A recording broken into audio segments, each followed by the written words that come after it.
Hi there, I'm delighted to bring you the newest webinar about our Morocco Land of Enchantment program happening in March of 2025. This is a program we've just added on because we already have programs operating in November and of 2024 as well as in April of 2025, but they are in fact all sold out, Morocco being one of our most popular programs. And so we had to add on another one in March because we have so much interest from our membership so we have another one coming up in March. And as a result, given the demand for it, I think it's a good idea. Pay close attention, and if you are as excited and inspired as all the other people who've signed up for this trip, then you'll probably want to do that sooner than later. A couple of quick words about us here at Wheel and Anchor. We are a Canadian community of travelers from coast to coast, and what we all have in common is this sense of it's a like-minded sense of travel. And I say that I've just recently, prior to recording this webinar, I've returned from a trip to Africa with a number of our members, and we had such a grand time. And we were on a train trip amongst a larger group of people from all other parts of the world. And it was just amazing to see how the group of us, we had 16 people, how they bonded, and how there's really a real sense of identity that we have, and a sense of self, and a sense of yearning and to explore, but to meet other people, to hear opinions, perspectives, to sample what countries have to offer. And there's also a level of, for lack of a better word, sophistication. And I think the way that we travel that is not always apparent when you see people from other countries, and that's not as meant to as a diss in any way, but we have something special, I think, as Canadians, and our mission here is to bring you together to have as us as a community, as a group, become well traveled. Many of our members, many of you are already well traveled. You've been to a lot of places already. You've traveled through the course of your career or for leisure purposes to different parts of the world. But nevertheless, there's another layer. I've been traveling my whole life, my whole career, been to all points of the world, and yet I still feel so much to learn, so much to understand, so many ways to get connected with this incredible world that we live in. Again, that's the other theme of our trips, is to become well connected to those you travel with, as well as to the people along the way. And again, the case in point of this trip I just did in Africa, we developed these amazing connections to the people in the countries specifically that we traveled through in South Africa and so on, and as well as all of the other people that joined us on this amazing trip. And this is again, a hallmark of who we are and what we are at Wheel and Anchor. And just going to share with you a couple of photographs from our trip earlier in 2024. Again, we've operated this trip now a handful of times, and have lots of great reports, great reviews. People say this was a trip of a lifetime. And in this case, they had just completed the cooking class that we offered, so everybody's got a certificate in their hands, and grand times had by all. And you get a sense of who we are. These are the members of Wheel and Anchor, your compadres, so to speak. As a quick introduction, at Wheel and Anchor, we are a team of professionals from actually, our team is sort of strewn out into different parts of the world, and they are all very dedicated to our mission that I've just mentioned. And first and foremost, I'll mention myself. My name is Gordon Drager. I'm the founder of Wheel and Anchor. I curate all of the programs here, and this is a tall order as we slowly grow and expand into new destinations. The person who's most important for you is our lead trip specialist, Paula Sarnik. She is the one who answers the phone most of the time. You might get somebody else on the phone, but Paula's the one you want to be talking to get your questions answered if you're interested in joining this or any one of our trips. Today, of course, I'm going to take you all around this very ancient and exotic part of Africa. Sometimes, it's funny, we were quipping about Morocco on this last trip, about how it in many ways seems very European, and I'll explain why that is, because of course the ties to southwestern Europe, specifically Spain, are quite strong. And yet, so it's a real mix mass between Middle Eastern, sort of Arab, African, of course, being on the continent of Africa, and this European influence as well. So this is what we're going to be looking at for our trip next March. So talking about, first of all, about our the geography of our tour, we're going to be beginning here in Casablanca, which of course is the capital city here on the west coast. We're going to fly in. Direct flights from Montreal are available, so it makes it nice to, you don't have to travel necessarily through Europe, but there are some very convenient connections through the major hubs in Europe, be that Madrid or Frankfurt or Amsterdam. And we'll begin here, spend a night. We're going to head up overland. The whole trip is going to be overland because, frankly, it's really the only way to cover the ground that we need to cover on this trip. There are a couple of fairly long drives. There's no other way around it. To get around Morocco and to see what there is to see and to cover all the landscapes, there's some long drives. So first one is not so long, up to Chefchaouen in the Rif Mountains in the north part of the country. We then head down to Fez, a very important cultural city. Then we have the longest drive. It's going to take the better part of 7 hours. It's going to take us all the way down here to the Merzouga area, which is in the western part of the Sahara Desert. From here, we then cross up into the foothills of the Atlas Mountains, the so-called area around Todra Gorges.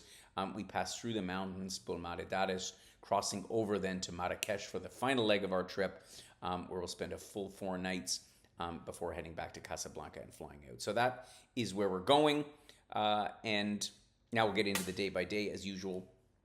This trip has been described by many, and I was speaking with Amber, who was the host of our last trip, and obviously with Mara, who was our host last fall, in the fall of 2023 when we ran this trip, and people really described it as a pinch me trip, like pinch me. Am I really here? Do I get to witness the things that I'm witnessing? There is so much culturally, landscape-wise, food and beverage-wise, the people, so much to this trip. It is, I think, in many ways exceeds people's expectations, not just because it's the trip that we designed, but because the country is so incredible. So, as I say, first stop is Casablanca. And, you know, this city is quite a juxtaposition because, of course, it is in many ways a very modern city. Skyscrapers, commercial center of the country. It's the economic heart. But at the same time, and this is a great picture here, looking over towards the mosque, which we'll visit at the end of the trip, it's obviously got its old town charms. That being said, Casablanca is a big city and doesn't offer the traveler, the visitor, a whole heck of a lot, which is why we don't spend a lot of time here. We've got a night at the beginning, a night at the end. You'll arrive in. We're staying in the heart of the city. You'll have a chance to walk around, explore. It's safe as long as you're out not late at night, all you're by yourself. We don't recommend that anywhere. And you can get your first sort of taste of Morocco in Casablanca. But we're going to set right out. We will head up to the north towards Chefchaouen. On the way, we're going to stop at one of the longest human settlements in this part of Africa, at a place called Larache. It dates back to the Phoenician era, and an incredible archaeological site, one of many on this trip. And then later on, we'll arrive into Chefchaouen itself. And you'll see here, this picture sort of tells it all. The city is practically painted blue. And it's a very soothing feel to walk around this area. The color has a spiritual connotation to it. It has it's related to some of the Jewish influences that existed back in time. But at the same time, again, because of its location in the northern part of Morocco, there's a lot of Andalusian influence here. You see these same shades if you go to the southern part of Spain. Narrow streets, cobblestone streets, you can sort of see them here. This is classic of what you can, a classic image of what you can expect in Chefchaouen. So we're going to spend a couple of nights in here and then explore what the city has to offer. Oops, I went past a slide. Sorry, I did not. We're going to spend 2 nights in here We're going to take in the Kasbah. Kasbah is an Arabic fortress. There's one here in the main square. We're going to see all kinds of Kasbahs throughout this trip through Morocco. In this particular one in Chefchaouen, there's an ethnographic museum that gives us a deeper insight into the local culture and the traditions. Here in Chefchaouen, one of the unique things is you have the women that live up high up in the Rif Mountains, and they come down selling their handmade crafts, which have a connection to the indigenous that hark from these more remote parts of the country, like up in the Rif Mountains.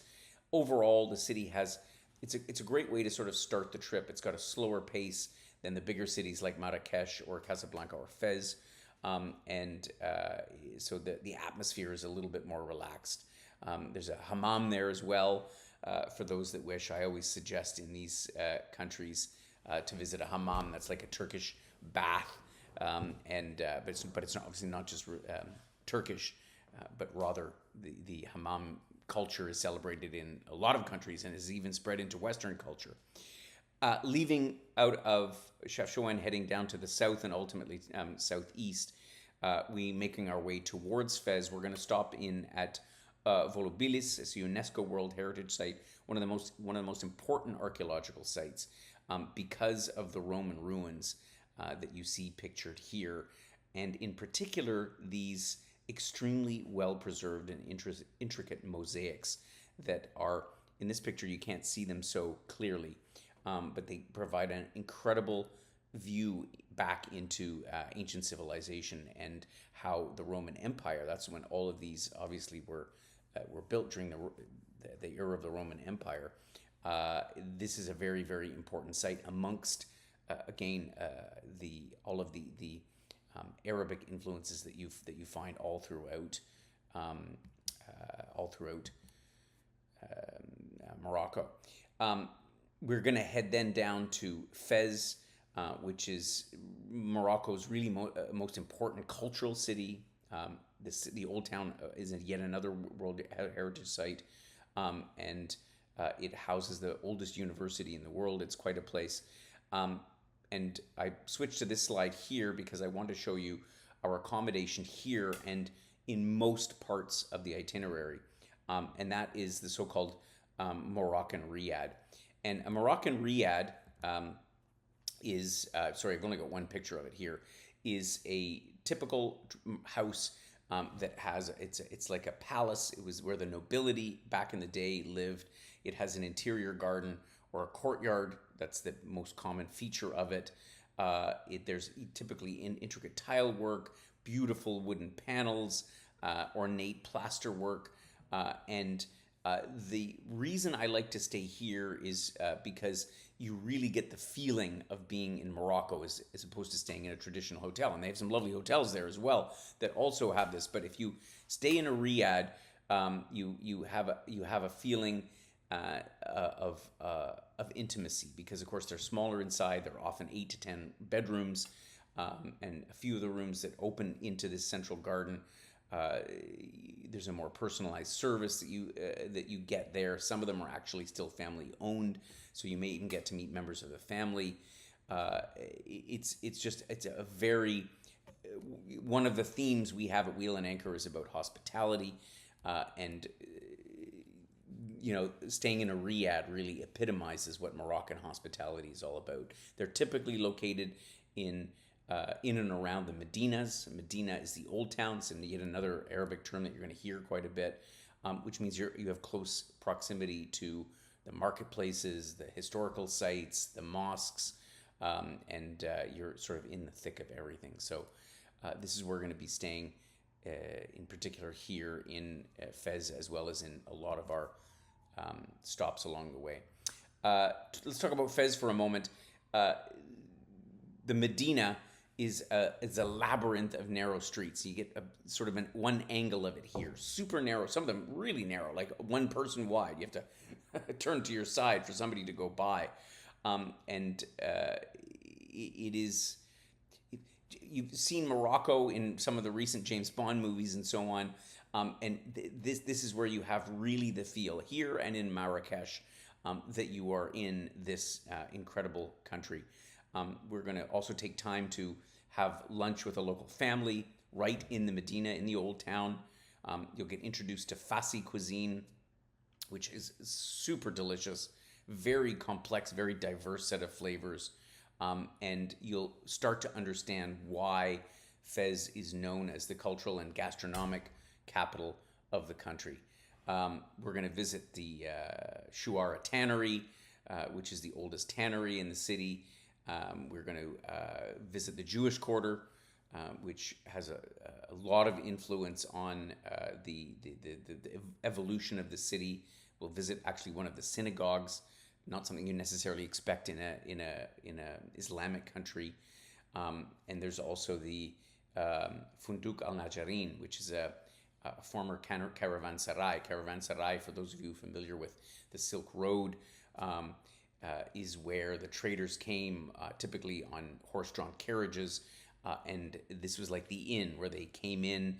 It was the accommodation. It was the trading center. There was a lot. It was the, sort of the hub of the commercial activity, back in earlier times.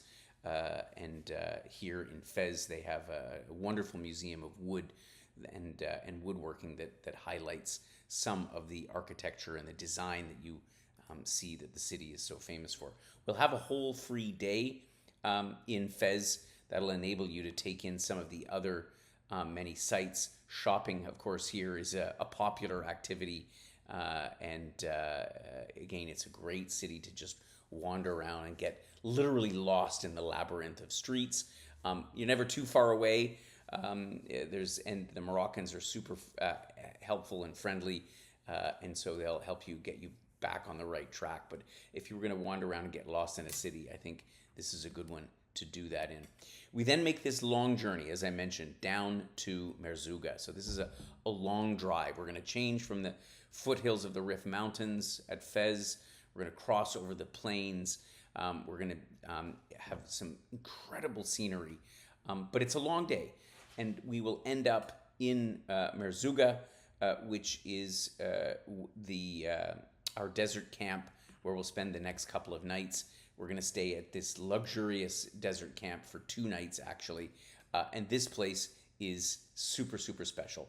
The feeling of being in the Sahara Desert with these, particularly in the latter part of the afternoon around sunset, the sun going down, the sand dunes turn this beautiful orange-red color. The silence that you have at nighttime is absolutely incredible. So we get to spend literally 2 days, 2 nights here, so you'll have a full day to enjoy the amenities of this beautiful camp. You are in tents, these sort of traditional but very luxurious tents. You can see here, it's 5-star service all the way, and as I say, we'll have a full day to enjoy what the desert is all about. And a lot of us have never really spent, a lot of our members have never spent time in the desert before, and so to make a trek around by camel or on foot through the Sahara Desert is undoubtedly an experience that you will not soon forget. We have the option as well to take a 4-wheel drive and do some dune bashing, as they call it. And you get really away from everything, any sign of civilization. And once again, at night, the stillness, the stars. Anyway, I can't say enough about it. It is certainly one of the highlights of the trip is spending time out in the Sahara Desert. We'll then, after our second night, start to head back towards the west. We'll go a little bit further south into an area called Todra Gorges, which is a gorge, obviously similar to like the Grand Canyon, with 400-meter high canyon walls that make for an incredible spectacle. And you'll see in the distance these chasbas, these ancient fortresses that sort of punctuate the terrain. And we'll spend that evening in Bolmanadades, which is really renowned for these incredible cliffs and the mountains, the adobe, the clay brick houses that the area is so well known for. So we'll spend a night in there and then continue our journey over the Atlas Mountains, the highest mountains in Morocco. They actually have ski resorts up here in the mountains. Probably not at this time of the year, although you may still see some snow-capped peaks in March. On the way, we'll visit Ait Ben Adu, which is an incredibly beautiful adobe Casbah fortress that is often used for Hollywood films. And then we'll head up and go over the pass, the so-called Tizian Test Pass at 2,100 meters above sea level. And you'll have this view of the mountains that is absolutely breathtaking. It's also a fairly long drive today, not as long as the one from Fez down to the Sahara Desert, but nevertheless, it's captivating. So the time will pass sort of quickly, and we end up in Marrakesh. This is our final leg of the trip, and we're going to spend a full 4 nights here because Marrakesh, I think, is worth it. This is the city that I've spent some time in and absolutely adore. The colors, the souks, obviously the one major souk that is very close by to where we're staying in the riads where we're at. The hammams, all of the sights and sounds, and they even still have the snake charmers in the main square opposite the main souk. Which is quite a sight because you think that this is something right out of the movies, but it actually still happens in Marrakesh. So as I say, we'll be staying in some riads there and really soaking in everything that the city has to offer. And by spending 4 nights, we've got time to explore on our own. We'll obviously have a guided tour to all of this. We'll see the Majorelle Gardens, which is a beautiful collaboration between of Moroccan design that was revived by the famous designer Yves Saint Laurent. That'll be a name that's familiar to you. So much going on there. We're going to head out for a cooking class. By this time, you'll have had quite a bit of Moroccan cuisine. You saw the certificates from our members that participated in that on past trips. This is a lot of fun because I think that even if you've not had a lot of experience with Moroccan cuisine, it's generally delicious. So we're going to learn what it's all about, how it works, and specifically how to cook in a tagine. Tagine is, I don't have a picture of it here, is those triangular shaped ceramic pots that are like a little, you basically bake in them. The most famous dishes are made from lamb or chicken tagine with lemon. Absolutely exquisite. So you'll have a chance to learn about the different ingredients that comprise Moroccan cooking and how to prepare it. It's not that difficult, and it'll certainly be worth it. You'll enjoy your meal overlooking the gardens around which a lot of the produce and so on is coming from. And we'll end off by visiting another local souk that'll give you a chance to purchase some souvenirs and maybe some spices and other goods that will help you prepare if you decide to make some Moroccan food at home. There'll be a full free day in Marrakesh, and one of the things that we offer is an optional balloon ride. We don't do a lot of optionals on our trips, but this is not something for everybody, particularly if you have a fear of heights.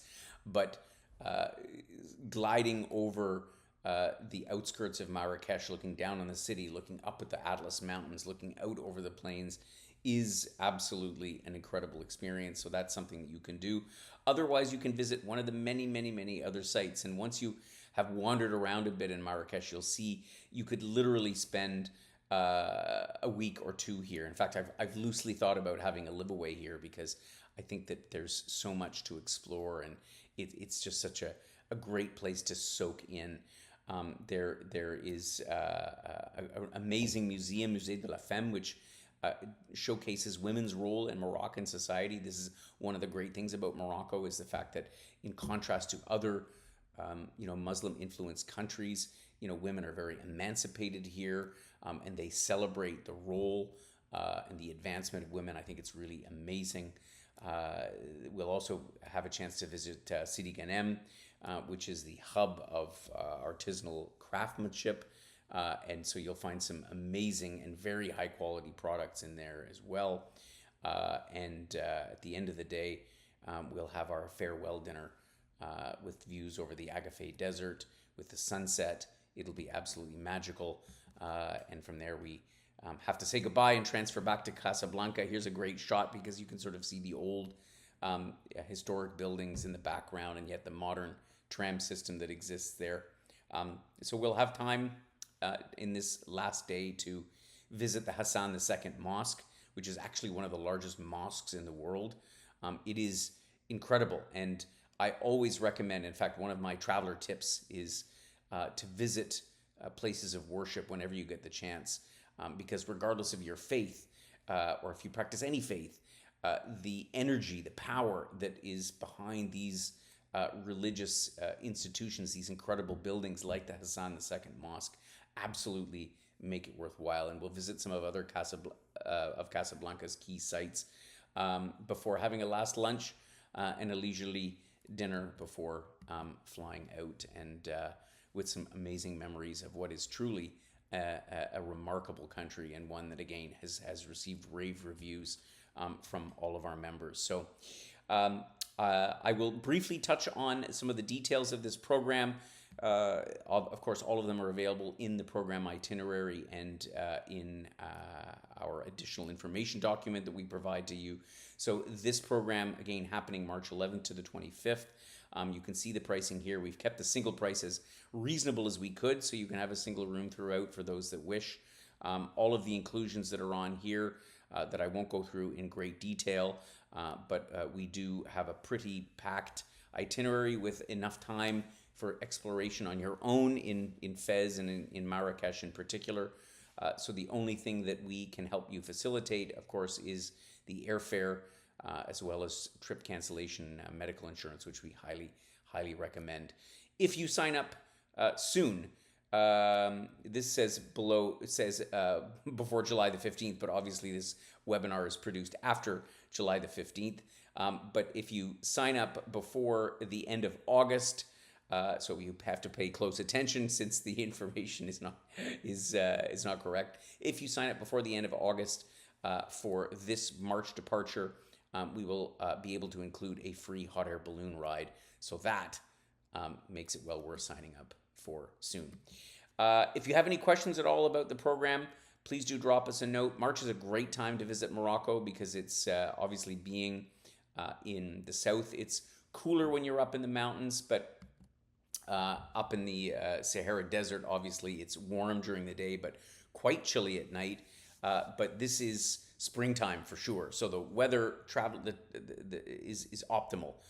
Morocco is a fairly dry country. You're not going to see a lot of rain, but I think that March, it's a great time, and certainly better to be in Morocco than back in Canada with some of the weather that we can get.